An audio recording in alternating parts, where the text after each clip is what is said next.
My name is Zara, and I am 28 years old. 3 weeks ago, I inherited $5 million from my adoptive father. Yesterday, the biological parents who abandoned me at LAX airport when I was 5 years old served me with a lawsuit demanding half of everything. They claim I owe them for giving me life. The irony burns deeper than you might imagine because what they do not know is that I have been planning this moment for 15 years. They think they are taking me to court, but I am taking them to their reckoning. But before we dive into how I orchestrated the most satisfying family takedown in legal history, I need to know, where are you watching from? Drop your location in the comments below, and if stories about biological family karma getting types XD served ice cold, get your blood pumping like they do. Mine, smash that like button and hit subscribe, because this revenge tale has more twists than a pretzel factory. Trust me, you will want to see how this David versus Goliath battle ends when the abandoned daughter becomes the one holding all the power. The day everything changed started like any other Tuesday morning in my downtown Seattle law office. I was reviewing contracts for my consulting firm when my assistant knocked on my door with an expression I had never seen before, somewhere between excitement and disbelief. "Zara, there are 2 people here claiming to be your biological parents," she said, her voice barely above a whisper. "They say they have urgent legal business with you." My coffee cup froze halfway to my lips. In 23 years since my adoption, I had never heard from Linda and Marcus Thompson, the people who had walked away from me at Gate 37 in Los Angeles International Airport when I was 5 years old, promising they would be right back with food. They never came back. I had spent my childhood in foster care until David Chen, a brilliant software engineer, adopted me when I was 8. David gave me everything: love, stability, education, and most importantly, the tools to build my own success. He taught me that family is not about blood, but about who shows up when life gets difficult. David showed up every single day until cancer took him 6 months ago. "Send them in," I told my assistant, my heart hammering against my ribs. When the door opened, I barely recognized the 2 people who entered. Linda looked tired and worn, her once blonde hair now gray and stringy. Marcus had gained significant weight and walked with a limp, but their eyes, those same cold, calculating eyes that had looked down at me in that airport, those had not changed at all. "Zara, sweetheart," Linda rushed forward with fake enthusiasm, arms outstretched for a hug I absolutely did not return. "Look how beautiful you turned out. We always knew you would be something special." The audacity left me speechless for a moment. Marcus hung back, fidgeting with a manila envelope that immediately caught my attention. "What do you want?" I asked, keeping my voice level and professional. "Well, we heard about your recent inheritance," Marcus said, finally stepping forward. $5 million is a substantial amount. We think it is time we discussed your future, and ours." Linda nodded enthusiastically. "We have been going through some financial difficulties, and as your biological parents, we feel we have certain rights to what you have inherited. After all, we gave you life." I stared at them in complete disbelief.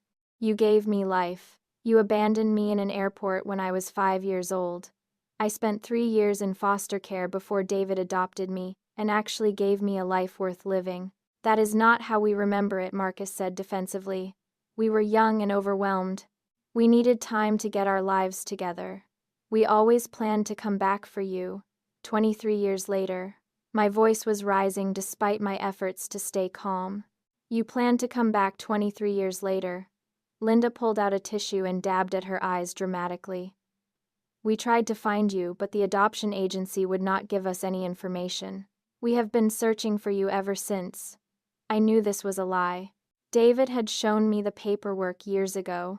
Linda and Marcus had signed away their parental rights voluntarily just 6 months after abandoning me, making no effort to maintain contact or fight the state's decision to place me for adoption. Marcus opened the manila envelope and pulled out a thick stack of papers. "We have filed a lawsuit seeking $2.5 million, half of your inheritance. We believe this is fair compensation for the emotional trauma of being separated from our daughter." I took the papers with hands that were surprisingly steady.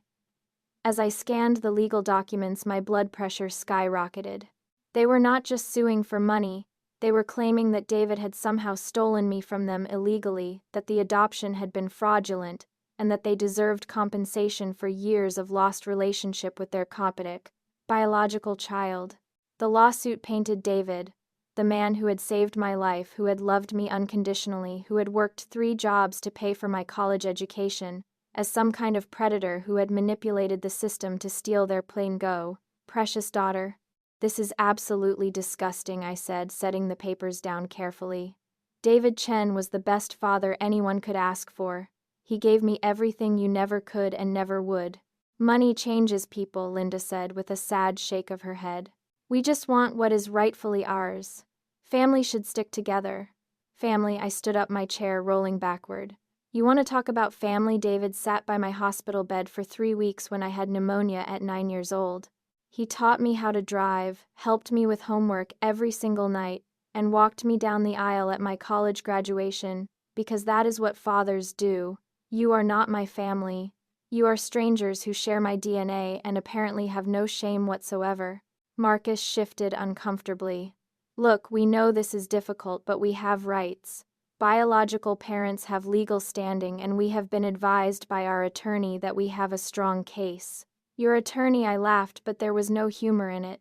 Let me guess. Some ambulance chaser who convinced you that adoption inheritance law works like a lottery ticket you forgot to cash in. Linda's fake tears dried up instantly, and I saw a flash of the cold calculation that had probably driven their decision to abandon me in the first place. We are not leaving empty-handed, she said firmly. We gave you life, and that means something legally. Our lawyer says we can also file for grandparent rights if you ever have children and emotional distress damages for the pain of losing you. The threat hit me like a physical blow. They were not just coming for David's money. They were threatening to insert themselves into my entire future, to poison any family I might build with their toxic presence. Get out, I said quietly. Excuse me, Marcus looked surprised. Get out of my office. Right now. And understand this, I will see you in court, but not in the way you think. You just made the biggest mistake of your miserable lives.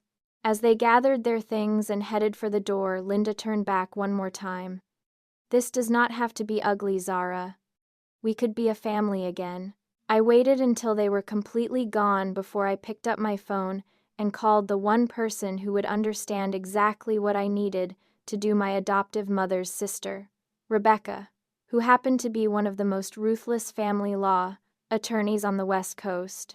Rebecca arrived at my office within 2 hours, her silver hair pulled back in the no-nonsense bun that had intimidated opposing counsel for 30 years.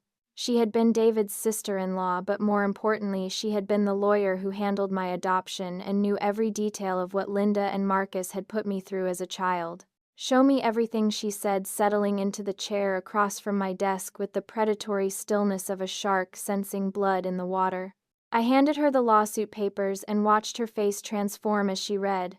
Rebecca had seen plenty of frivolous lawsuits in her career, but this one clearly struck a nerve that went beyond professional interest.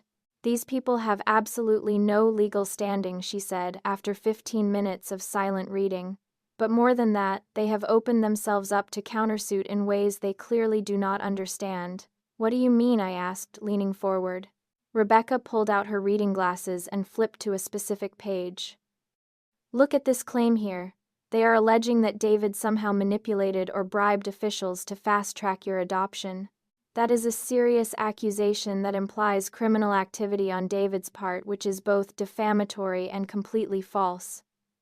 She turned another page, and here, they claim they were denied due process and that the state failed to properly notify them of the adoption proceedings. But I have the original paperwork, Zara. They were notified multiple times and chose not to respond. They voluntarily terminated their parental rights. I felt a cold clarity settling over me as Rebecca continued her analysis. This was not just about money. This was about destroying David's memory and rewriting history to make themselves look like victims instead of the people who had abandoned a 5-year-old child. What are our options? I asked. Rebecca smiled, and it was not a pleasant expression. We could file a motion to dismiss and probably win within 6 months. But honestly, I think we should let them dig their grave a little deeper first. She pulled out her laptop and opened a file I had never seen before. When David asked me to handle your adoption, I did not just process the paperwork. I documented everything, every missed visit, every broken promise, every time they failed to show up for scheduled reunification appointments. My breath caught. There were reunification appointments, oh yes. The state gave them every opportunity to get their act together and fight for you. They were required to attend parenting classes, submit to drug testing, maintain stable housing, and visit you regularly. They failed at literally everything. Rebecca turned the laptop screen toward me, and I saw a detailed timeline that made my stomach clench with old hurt and fresh anger. Look at this. In 18 months, they were scheduled for 47 visits with you. They showed up to exactly 11. And of those 11, they left early from 6 because something more important came up. I stared at the documentation of my childhood abandonment, seeing it now through adult eyes. These were not people who had been wrongfully separated from their child. These were people who had been given every chance to step up and had chosen not to. There is more, Rebecca continued. The reason they finally signed away their rights was not because they were pressured by the state. It was because they wanted to avoid paying child support. The caseworker's notes indicate that Marcus explicitly said he would rather give up his rights than pay money to support a kid he did not want.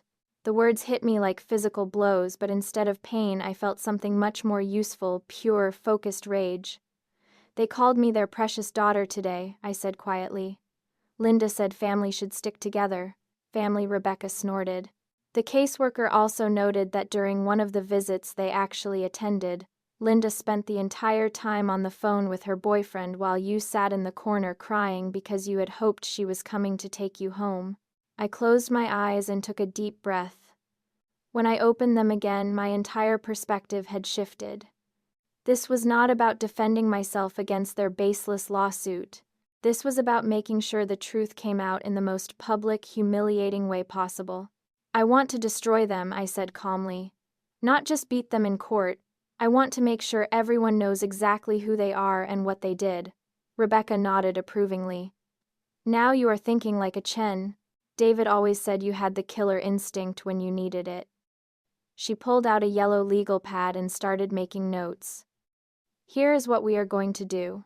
First, we file a countersuit for defamation, emotional distress, and frivolous litigation. But we do not stop there. She looked up at me with eyes that glittered with strategic calculation. We make this case a media sensation. We reach out to every family rights organization, every adoption advocacy group, every local news station. We turn Linda and Marcus Thompson into the poster children for biological parent entitlement and parental abandonment. Can we do that legally? I asked. Everything in this lawsuit is a matter of public record the moment they filed it, Rebecca said. And every piece of evidence we present in our countersuit becomes public record too, including all those caseworker reports, missed visit logs, and the beautiful documentation I have of them explicitly choosing money over their child. I felt a smile spreading across my face for the first time since this nightmare had started. What else? We investigate their current finances and living situation. I guarantee you they are in debt up to their eyeballs, probably facing foreclosure or bankruptcy, and they see your inheritance as their lottery ticket. We expose that motivation. Rebecca leaned back in her chair, warming to her theme. We also look into what they have been doing for the past 23 years. I am willing to bet they have not exactly been model citizens. Drug arrests, domestic violence, financial fraud. People like this usually have patterns. And if they do not, I asked, then we create a narrative around their character based on their actions toward you.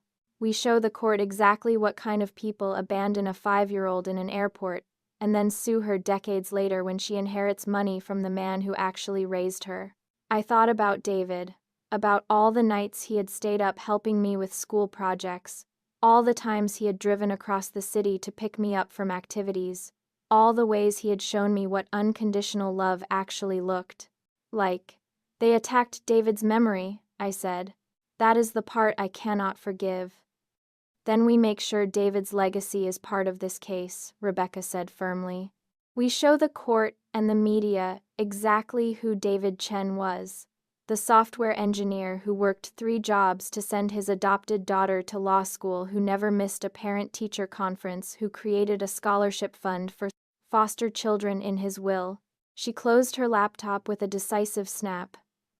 By the time we are finished with Linda and Marcus Thompson, they will wish they had stayed hidden in whatever hole they crawled out of.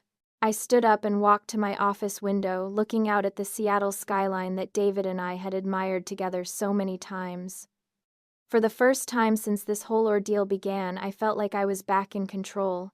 When do we start? I asked. We already have, Rebecca said, pulling out her phone.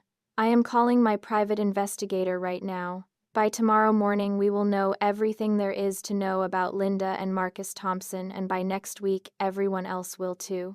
The private investigator Rebecca hired was a former FBI agent named Tom Rodriguez who specialized in family law cases. Within 72 hours, he had compiled a dossier on Linda and Marcus Thompson that read like a masterclass in poor life choices and questionable character. You are not going to believe this, Rebecca said as she spread the findings across the conference table in her law office. It is even worse than I expected. Tom handed me a thick folder with a grim expression. Your biological parents have been busy these past 2 decades, but not in any way that reflects well on their character or their fitness as human beings. I opened the folder and started reading. Within the first page, my jaw dropped. Marcus Thompson had been arrested 6 times for various offenses, twice for domestic violence against Linda, once for drunk driving, twice for writing bad checks, and once for assault during a bar fight. He had also filed for bankruptcy 3 times, and had been evicted from 7 different apartments in the past 10 years. Linda's record was somehow even more disturbing. She had been investigated by Child Protective Services twice for neglecting her other children. Yes, other children. Apparently, after abandoning me, Linda and Marcus had gone on to have 2 more kids who were eventually removed from their home and placed with relatives due to neglect and abuse allegations. They had other children, I whispered, my voice barely audible. Rebecca nodded grimly. Twin boys born 2 years after they signed away their rights to you. The boys are 21 now, and have been living with Linda's sister in Oregon since they were 14. Neither boy has spoken to Linda or Marcus in over 3 years. Tom leaned forward and pointed to a specific section of the report. Here is where it gets really interesting. Linda has been telling people for years that she had a daughter who was stolen from her by corrupt social workers and rich adoptive parents. She has been using your story to gain sympathy, and even scammed money from a church congregation in Idaho by claiming she needed funds to hire lawyers to get her baby back. I felt sick to my stomach. She has been using me as a sob story to con money from people for at least 8 years, according to our sources, Tom confirmed. She would show up at churches, support groups for grieving mothers, anywhere she could find sympathetic ears. Always the same story: evil social workers and wealthy people who stole her precious daughter. Rebecca pulled out another document. But here is the piece that changes everything about their lawsuit. Remember how they claimed they had been searching for you all these years? Well, Tom found evidence that they have known exactly where you were for at least 5 years. My heart stopped. What? Tom nodded and pulled out a printed email. Marcus has a Facebook account. Very active on it, actually. 5 years ago, he shared a local news article about your consulting firm winning a community service award. The article mentioned that you were adopted by David Chen after aging out of foster care. It did not explicitly connect you to them, but the timing and details matched perfectly. He handed me another printout. Here are the comments Marcus left on that article. He wrote, "That is my daughter. Some rich guy stole her, and now she thinks she is better than her real family." I stared at the words, feeling a cold fury building in my chest. They had known where I was. They had known I was successful and happy, and they had done absolutely nothing until David died and left me money. There is more, Rebecca said gently. Tom also found records of their recent financial situation. They are not just struggling, they are facing foreclosure on their house next month. Marcus owes over $40,000 in gambling debts to some very unsavory people. Linda has been working minimum wage jobs and getting fired regularly for attendance problems and attitude issues. Tom pulled out the final section of his report. The timeline is clear. David's death was announced in the local obituary section 6 months ago. It mentioned that he was survived by his adopted daughter Sarah, and that he had been successful in the tetanus treatment. 3 weeks later, Linda and Marcus contacted the lawyer who is representing them now. So this whole thing is just about money, I said, though I already knew the answer. Worse than that, Rebecca replied. They are not just coming after your inheritance. They are planning to portray themselves as victims of an unjust system who deserve compensation for years of suffering. Their lawyer is apparently some bottom feeder who takes cases on contingency and has convinced them they can get millions. I thought about their visit to my office, about Linda's fake tears and Marcus's entitled attitude. Everything made sense now. This was not about family or love or even legitimate legal rights. This was about two irresponsible people who had spent decades making terrible choices and now saw me as their get-rich-quick scheme. What do we do with all this information? I asked. Rebecca smiled that predatory smile again. We use it to destroy their case before it ever gets to trial. But more importantly, we use it to make sure the truth about who they really are becomes public knowledge. She pulled out her phone and showed me a contact list. I have been making calls while Tom was conducting his investigation. The story is already gaining traction with several media outlets. Family abandonment followed by inheritance lawsuit is exactly the kind of human interest story that gets people fired up. What kind of media outlets? I asked nervously. I wanted justice, but I was not sure I was ready to become a public figure. Start local and build up, Tom suggested. Local news stations love this stuff. Then maybe some national morning shows if it gains enough attention. The key is controlling the narrative from the beginning. Rebecca nodded. We have already scheduled an interview with Channel 7 News for Friday. They want to do a segment on adoptive families and inheritance law. It will be a perfect platform to tell your story and David's story before Linda and Marcus can spin their version to anyone else. I felt a familiar flutter of anxiety, but underneath it was something stronger. Determination. David had always taught me to stand up for what was right, even when it was difficult. I want to do something else too, I said slowly. I want to reach out to Linda's other children, the twin boys. They deserve to know what their mother is doing, and they might have insights that could help our case. Tom and Rebecca exchanged glances. That could be risky, Rebecca warned. We do not know how they feel about Linda and Marcus, or whether they might warn them about our investigation. But it could also be powerful, Tom countered. If Linda's own children support your side of the story, it adds credibility to everything else we have found. I thought about those two boys abandoned by Linda and Marcus, just like I had been probably struggling with the same questions about self-worth and family that had haunted me for years. I need to try, I said firmly. If they are anything like me, they have been carrying around guilt and confusion about why their parents did not fight harder to keep them. They deserve to know the truth about what kind of people Linda and Marcus really are. Rebecca made a note on her legal pad. We can reach out through their aunt in Oregon. Tom can approach it carefully, explain the situation, and see if they are willing to talk. What if they want to stay out of it completely? I asked. Then we respect that and move forward without them, Rebecca said. But my instinct tells me that two young men who have been estranged from their parents for 3 years might have some stories of their own to tell. As we wrapped up the meeting, I felt a sense of clarity that had been missing since Linda and Marcus had first walked into my office. This was not just about defending myself anymore. This was about exposing the truth and making sure they could never use their abandoned children as pawns in their schemes again. One more thing, I said as Rebecca and Tom packed up their files. I want David's story to be part of this media coverage. People need to know what real parenting looks like, what real love looks like. If this case is going to be public, then David's legacy should be public too.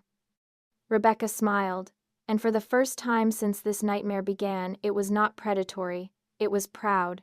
David would be so proud of how you are handling this, she said. He always said you had the heart of a fighter when it mattered most. I looked out the window at the Seattle skyline, the same view I had shared with David so many times, and felt him with me in that moment. This was not just about getting justice for myself.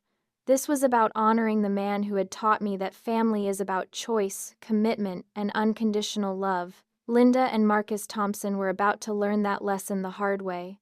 The media interview aired on a Thursday evening, and by Friday morning my phone was ringing constantly. The story had struck a nerve with viewers. Abandoned child inherits money, gets sued by biological parents who gave her up. It was the perfect storm of family drama and legal injustice that people could not stop talking about. But the real explosion came when Linda and Marcus saw the news coverage and realized their carefully constructed victim narrative was falling apart in real time. "They are trying to destroy us," Linda screamed into my voicemail at 6 in the morning. "You are an ungrateful little witch who does not know the first thing about family loyalty. We gave you life." Marcus left his own message an hour later, slurring his words in a way that suggested he had been drinking. "You think you are so smart with your fancy lawyers and your lies about us. We will see who gets the last laugh when we take everything you have." Rebecca called me immediately after listening to the messages. "Please tell me you saved those voicemails." Every single one, I confirmed. "There have been 8 calls since yesterday evening, and they keep getting more unhinged." "Perfect." Threatening voicemails to someone they are currently suing will not look good in court. But it gets better. Tom has news about the twin boys. An hour later, I was sitting across from Jake and Tyler Thompson in Rebecca's office. At 21, they were tall and lean with Marcus's dark hair but completely different energy. Where Marcus had seemed entitled and aggressive, these young men were cautious but determined. "We saw the news story," Jake said quietly. "When we realized you were our half-sister, we knew we had to come forward." Tyler nodded, his hands clenched in his lap. "Linda and Marcus are not good people. They never were. We have been trying to warn people about them for years." "What do you mean?" I asked gently. Jake took a deep breath. "After you were taken away, they had us. But they never really wanted us either. We were more like accessories to their drama, you know. Linda would drag us to church and tell everyone how hard her life was, how the system had failed her family. She used us the same way she used your story," Tyler added. "We were props in her victim narrative. Poor Linda, struggling to raise her boys after having her daughter stolen by rich people." "What finally made you leave?" Rebecca asked. The brothers exchanged a look that spoke of shared trauma and mutual protection. "Marcus got drunk one night and started hitting Linda," Jake said quietly. "But this time Tyler tried to step in and protect her. Marcus turned on him instead." Tyler rolled up his sleeve to show a faded but still visible scar along his forearm. "He came at me with a kitchen knife. Said he was tired of feeding and housing kids who were not grateful for everything he sacrificed for us." I felt tears building in my eyes. These boys had lived through years of the abuse and neglect that I had been spared because David rescued me. "We called our aunt that night," Jake continued. "She drove 8 hours to come get us. Linda and Marcus did not even try to stop her. They were actually relieved we were leaving." "Have you had any contact with them since?" Rebecca asked. "They call sometimes when they need money," Tyler said bitterly. "Always the same story. They are struggling, they need help, family should stick together." We learned to stop answering. Jake pulled out his phone. "Actually, we got a call yesterday after the news story aired. Linda was furious, screaming about how we were betraying the family by not supporting them against you." He played the voicemail and I heard Linda's voice, high-pitched and venomous. "You ungrateful boys, better remember who raised you. If you say one word to help that spoiled princess, you will regret it for the rest of your lives." Rebecca was taking notes furiously. "Would you both be willing to testify about your experiences with Linda and Marcus? It would help establish a pattern of abandonment and abuse." "Absolutely," both boys said simultaneously. Tyler leaned forward. "We want people to know the truth. Linda and Marcus are not victims. They are users who damage everyone around them, and then play the victim when people finally fight back." "There is something else," Jake said hesitantly. "We did some research after seeing the news. Linda has been telling people in her current neighborhood that she is about to come into a big inheritance from a daughter she reconnected with. I felt my blood pressure spike. She has been bragging to anyone who will listen that her successful daughter finally came back to the family and is sharing her wealth. She even put a down payment on a new car last week, telling the dealer she would have the money within a month. Rebecca looked like she wanted to leap across the table and hug the boys. This is exactly what we needed. Proof that this lawsuit was never about family or emotional trauma. It was always about money they had already spent in their minds. That afternoon, we filed our countersuit. It was a thing of legal beauty, defamation, emotional distress, fraud, abuse of process, and malicious prosecution. We included every piece of evidence Tom had found, every threatening voicemail and sworn affidavits from Jake and Tyler about their experiences with Linda and Marcus. But the most devastating part was the timeline we constructed showing exactly when Linda and Marcus had learned about my success and David's death and how quickly they had moved to file their lawsuit. We are not just asking for damages, Rebecca explained as she filed the paperwork. We are asking the court to declare Linda and Marcus vexatious litigants, which would prevent them from filing any future lawsuits without court approval. That evening, the local news ran a follow-up story featuring interviews with Jake and Tyler. They spoke eloquently about the difference between biological family and chosen family, about the damage that toxic parents can inflict, and about the importance of protecting children from adults who see them as objects rather than people. The public response was overwhelming. My social media inbox filled with messages from other adoptees, foster children, and adults who had been abandoned by their biological parents. The story had touched a nerve that went far beyond my individual case. But the most meaningful message came from David's former colleagues at the software company where he had worked for 15 years. They had started a scholarship fund in his memory for foster children pursuing computer science degrees, and they wanted me to help oversee it. David always said that the best revenge against people who abandon children is to make sure those children grow up knowing they are worthy of love, his former supervisor wrote. He would be so proud of how you are handling this situation. As I read those words, I realized that this case had become about something much bigger than money or legal victory. It had become about redefining what family means and showing the world that love, not biology, creates the bonds that truly matter. Linda and Marcus had thought they were taking me to court for money. Instead, they had given me a platform to honor David's memory and expose the truth about biological parent entitlement. They had played themselves in the most spectacular way possible. The collapse of Linda and Marcus's case happened faster than anyone expected. Within a week of our countersuit being filed, their attorney withdrew from the case, citing irreconcilable differences and unpaid fees. By the end of that same week, the local district attorney's office had opened an investigation into Linda's history of charity fraud. They are panicking, Rebecca reported during our Monday morning meeting. Tom's sources indicate that Marcus tried to borrow money from a loan shark to pay for a better lawyer, but even the loan shark turned him down after running a basic background check. I almost felt sorry for them. Almost. The media attention had intensified beyond anything we had anticipated. The story had been picked up by national news outlets, and I found myself fielding interview requests from major morning shows and legal commentary programs. The narrative had shifted completely. Instead of a story about inheritance disputes, this had become a conversation about the damage that toxic biological parents can inflict and the beauty of chosen family bonds. The response has been incredible, Rebecca said, showing me a stack of letters that had arrived at her office. Adoptive families, foster parents, adult children of narcissistic parents. Everyone is rallying behind your story. But the most unexpected development came when Linda's sister called my office directly. "Is this Zara?" asked a woman with a voice remarkably similar to Linda's but infinitely warmer. "My name is Sarah Mitchell. I am Linda's older sister, and I need to talk to you about what my sister and Marcus are doing." We arranged to meet that afternoon at a coffee shop downtown.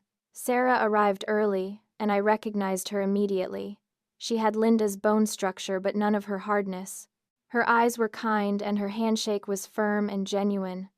First, I owe you an apology, Sarah said before I could even sit down. I have been watching this situation unfold and I should have reached out sooner. I should have warned you about what Linda is capable of when she gets desperate. You are Jake and Tyler's aunt, I said, suddenly understanding.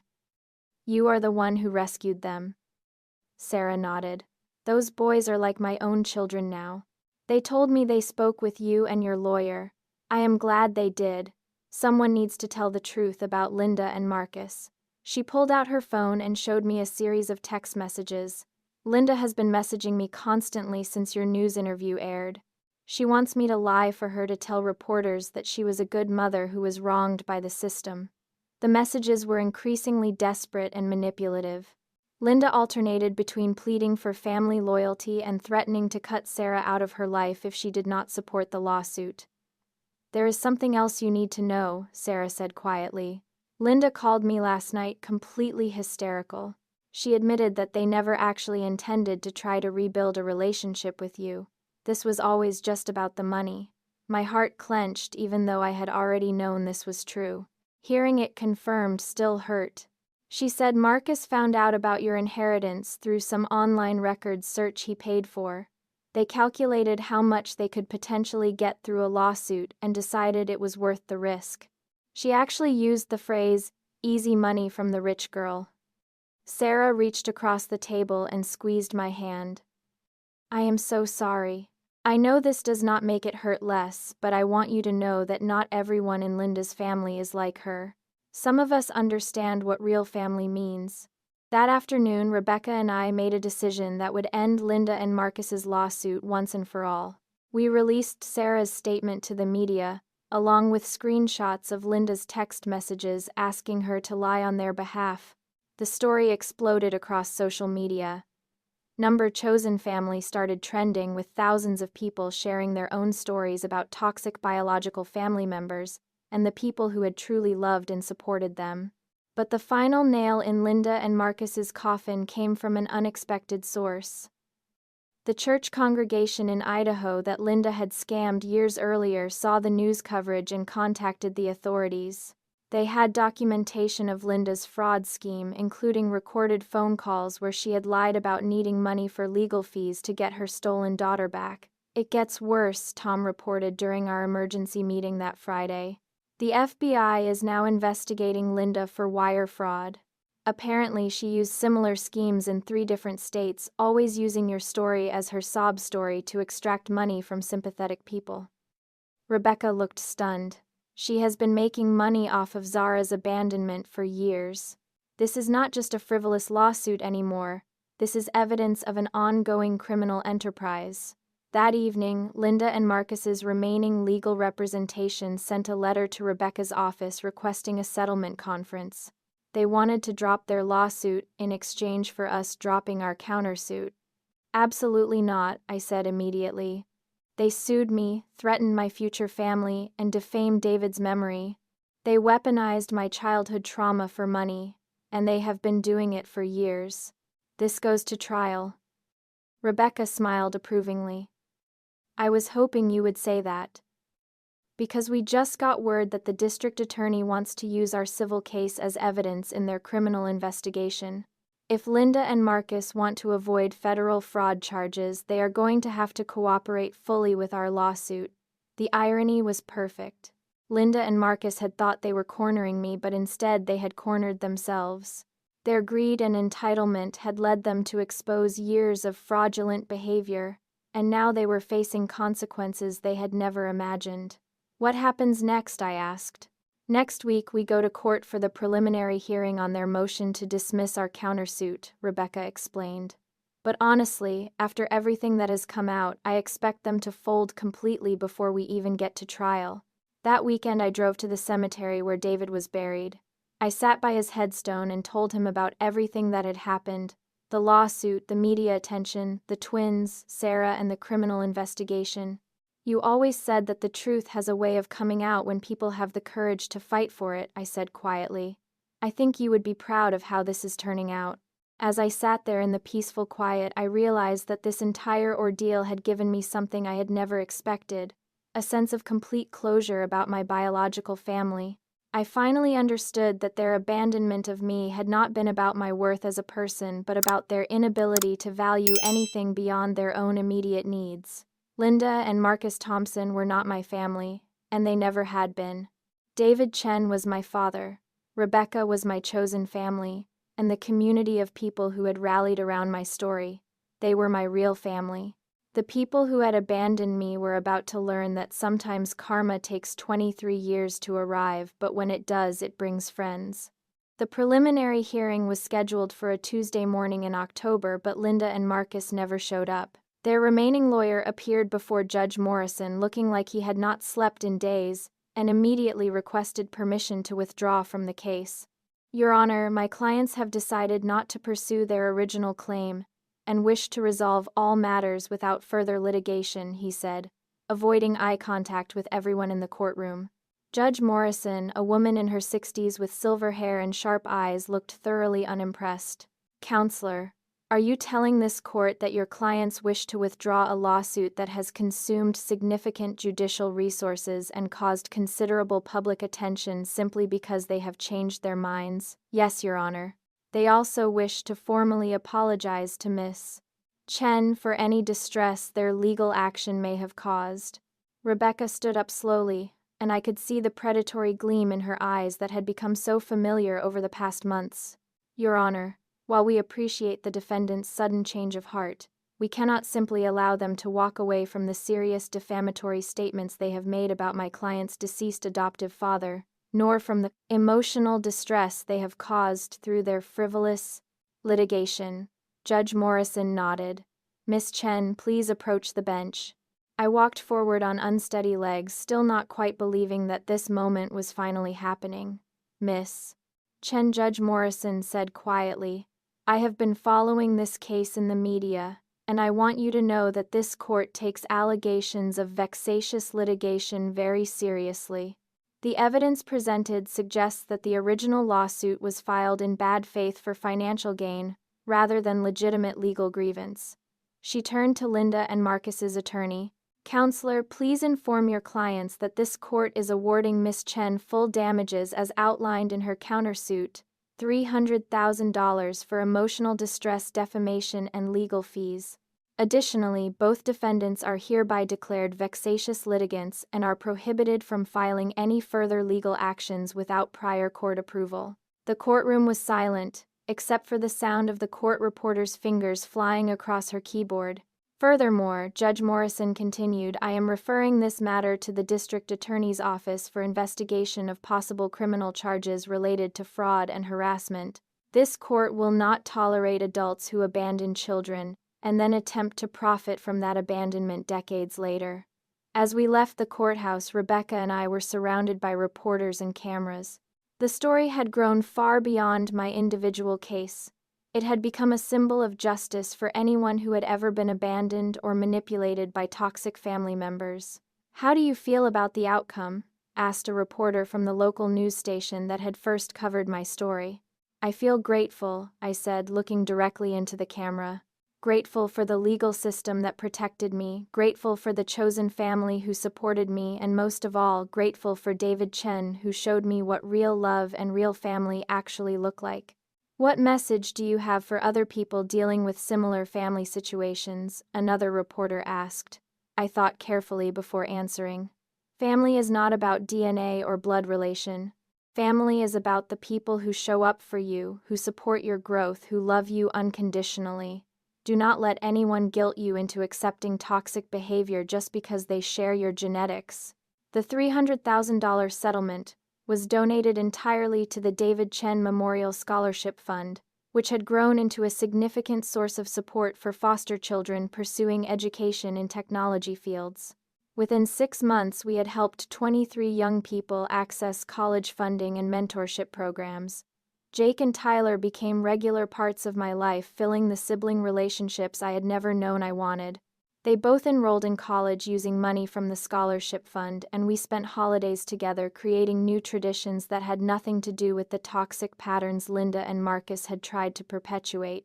Sarah Mitchell became like an aunt to me, sharing stories about our shared family history while making it clear that my worth had never been determined by Linda's inability to love properly. Through Sarah, I learned that my biological grandmother had been a remarkable woman who would have been horrified by Linda's choices.